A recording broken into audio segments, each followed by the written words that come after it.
왁싱샵 원장님 그리고 예비 왁싱샵 원장님들, 이 영상 오늘 안 보시면 2025년도 후회하실지도 모릅니다. 유튜브에 나오는 뻔한 그런 질문들 말고 왁싱하는 사람이 왁싱 받기 전에 그리고 왁싱 받고 나서 진짜로 궁금해하는, 그리고 원장님들이 대처할 수 있는 내용들을 오늘 제대로 모아봤습니다. 지피지기면 백전백승 아시죠? 왁싱 후 모공각화증이 생겼어요. 왜 그런가요? 이런 질문을 혹시 받으시면 어떻게 하시나요? 이런 내용들 뿐만 아니라 8년의 노하우로 샵에서 실제로 많이 하는 내용들로 쌍그리 모아 만들어 봤습니다. Q&A 시작해 볼게요.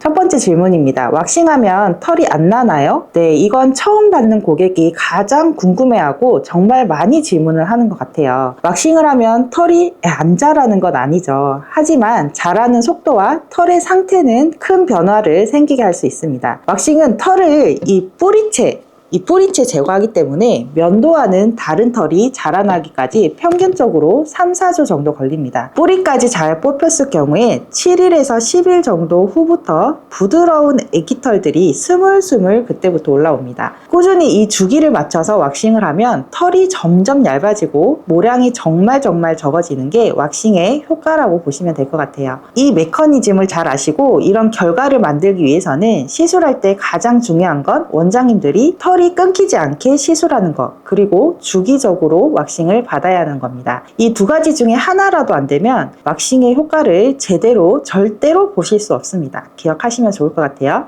두 번째입니다. 집 근처에 하드랑 슈가링 두 개 다 있는데 어디로 가면 좋을까요? 이런 질문이 있는데요. 이건 하드 슈가링 장단점을 간략하게 말씀을 드리고 참고하셔서 시술도 선택을 하시면 좋을 것 같습니다. 먼저 온도인데요. 하드 소프트는 50-60도 이상의 고온으로 녹여서 피부에 바르는 거고요. 슈가링은 손으로 잡을 수 있는 피부 온도와 비슷합니다. 그래서 하드 왁싱으로 시술을 하면 화상이나 스킨 탈락이 자주 일어나기 때문에 조심하셔야 하는 겁니다. 그 다음은 제모 방향인데요. 하드 소프트는 털의 방향으로 발랐다가 반대 방향으로, 그리고 슈가링은 털의 반대 방향으로 발랐다가 털의 방향으로 제모를 합니다. 그러니까 하드는 요렇게 뽑는 거고요. 슈가링은 요렇게 뽑는 거예요. 직접 머리카락을 당겨 보세요. 그럼 요렇게 반대로 당겨 보시고 요렇게 당겨 보시고 어떤 게 더 아픈지, 어떤 게 잘 뽑히는지 아실 수 있으실 거예요. 정방향으로 뽑는 게 아무래도 뿌리까지 쏙 잘 뽑히고 덜 아픕니다. 하지만 슈가링도 설탕의 끈적임 때문에 시술자의 숙련도에 따라서 바를 때 털이 당겨와서 더 아프게 시술할 수도 있습니다. 그러니까 뽑을 때는 슈가링이 덜 아프고 바를 때는 하드 소프트가 덜 아프다는 얘기예요. 그리고 하드 왁싱은 아무래도 털이 나 있는 반대 방향으로 하다 보니까 뿌리까지 쏙 뽑히지 않고 중간에 끊길 수밖에 없습니다. 그러면 털이 자라날 때 애기 털이 아니라 면도했을 때처럼 까끌까끌한 털이 자라나서 불편함이 있을 수 있죠. 그러면 당연히 털이 굵어지고 모량이 줄어들지 않을 수 있습니다. 하지만 슈가링에 비해 넓은 면적을 바르고 뗄 수 있기 때문에 시술 시간이 좀 더 빨리 끝날 수는 있는 장점이 있습니다. 이런 장단점이 있기 때문에 하드 슈가링을 같이 하는 원장님들이 고객들을 더 많이 유입시킬 수 있겠네요. 하드 왁싱만 하는 원장님들이 많은데요. 요즘에는 고객들이 먼저 슈가링을 찾는 경우가 있으니까요. 추가로 접목하시면 좋을 것 같습니다. 세 번째 질문인데요. 털이 올라올 때는 원래 간지럽나요? 아기 털이 살을 뚫고 막 올라올 때 피부에 그러니까 각질층이 두껍게 막혀 있다면 이때 간지러움이 있을 수 있습니다. 그때 털이 잘 나올 수 있게 보들보들 건조하지 않게 해주시고 털이 나올 수 있는 길을 잘 만들어 주시면 됩니다. 그래서 스크럽을 꼭 해주셔야 하는 거예요. 고객들이 왜 스크럽을 해야 되나요? 라고 질문을 하시면 그냥 해야 합니다 라가 아니라 이렇게 잘 설명을 해주시면 한번 교육된 고객들은 알아서 스크럽제를 잘 하면서 관리를 잘 하더라고요. 이때 중요한 건 알갱이가 작은 바디 스크럽제가 아닌 왁싱 전용으로 나오는 알갱이가 있거든요. 보습까지 같이 되는 스크럽제를 사용하시면 하시면 간지럽지도 않고 잉그로운 헤어도 예방하실 수 있으실 겁니다. 원장님들도 이 스크럽의 알갱이를 꼭 확인하시고 왁싱 전용 스크럽제로 고객들께 잘 관리하는 방법을 알려주시면 되겠습니다.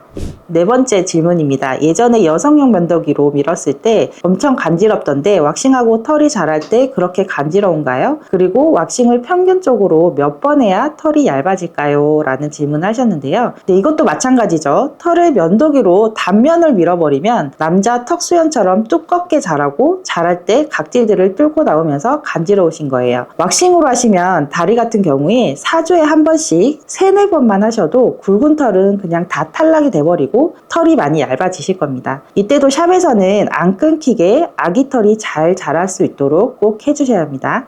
5번째 질문 볼까요? 왁싱 후 털이 더 두껍게 자란다는데 진짜인가요? 이것도 진짜 많이 여쭤보시죠. 네, 지금까지 영상을 보셨으면 아실 거예요. 면도처럼 이렇게 탁 끊기게 시술하시면 여기서부터 두껍게 자라날 수가 있고요. 뿌리 이 케라틴까지 깨끗하게 팍 뽑으면 절대 두꺼워질 일은 없습니다.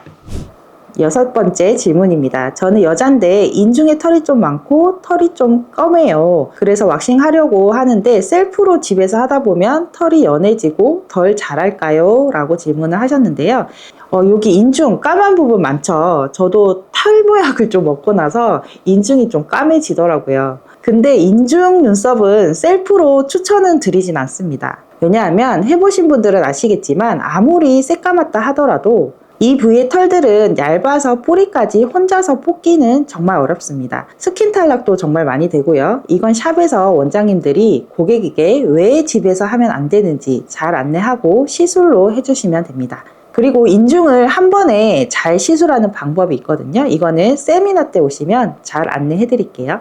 7번째, 왁싱 후에 모공 각화증이 생겼어요. 왜 그런가요? 모공 각화증은 각질 형성이 지나치게 많이 일어나는 질환 중에 하나입니다. 보통 유전성 피부 질환이라고 보시면 돼요. 피부를 보호하는 단백질 중에 하나인 케라틴이 과도하게 생성이 돼서 각질 마개를 형성하고 그게 털 구멍을 막으면서 오돌토돌한 돌기를 만드는 거거든요. 이건 왁싱을 해서 생겼다기보다는 왁싱으로 이 현상이 더 극대화됐을 경우입니다. 이런 분들은 특히나 피부가 건조하지 않게 보호하면서 뜨거운 물이 아닌 따뜻한 물을 사용해서 짧은 시간 동안 샤워를 하시고요. 자극적이지 않는 스크럽으로 보통 사람보다 한 2배 정도 자주 해주시면 많이 좋아지실 겁니다. 이렇게 여쭤보시면 당황하지 마시고 이게 왜 이렇게 생겼는지, 그러니까 원인이 뭔지, 그리고 관리하는 방법을 잘 안내해 주시면 고객들도 좋아하실 겁니다. 마지막 질문인데요. 브라질리언 이후에 생기는 부작용이 잉그로운 헤어인가요? 그러면 그게 민감한 부위 주변으로 생기면 어떻게 해요? 빼기도 민망하고 빼는 도중에 너무 아플 것 같은데요. 라고 질문을 하셨는데, 잉그로운 헤어는 털이 이렇게 밖으로 나오는 대신 이 털이 피부 안쪽으로 자라면서 생기는 현상입니다. 주로 왁싱 후에 모공이 막히거나 각질층이 쌓여서 털이 피부를 뚫고 나오지 못할 때 생기는데요. 모공 각화증이랑은 좀 다릅니다. 왁싱 후에 5일 정도 후부터 왁싱 전용 스크럽제로 각질 제거를 하시면서 관리하게 되면 잉그로운은 많이 예방하실 수 있습니다. 만약 잉그로운이 이미 생겼다 하시는 분들은 왁싱 시술하실 때 잉그로운을 꼭 같이 제거를 해주셔야 됩니다. 이때 란셋, 바늘 란셋으로 하시는 분들이 많은데요. 우리는 의료 시술이 아니기 때문에 절대로 바늘을 사용하시면 안 되거든요. 의료법 위반이 되실 수 있습니다. 핀셋으로도 상처가 나지 않게 잘 제거하는 방법이 있으니까요. 꼭 잘 배우셔서 제거해 주시면 좋습니다. 왁싱은 진피를 다루는 시술이잖아요. 그만큼 고객의 걱정도 고민도 많은 것 같아요. 원장님들께서는 털만 뽑는 왁서가 아닌 피부를 잘 알고 시술하시는 전문가가 되셨으면 하는 마음으로 오늘 영상을 좀 만들어 봤는데요. 더 궁금하신 내용 있으면 댓글로 남겨주시고 오늘도 좋아요, 구독, 알람 잊지 마세요. 감사합니다. 빠이빠이.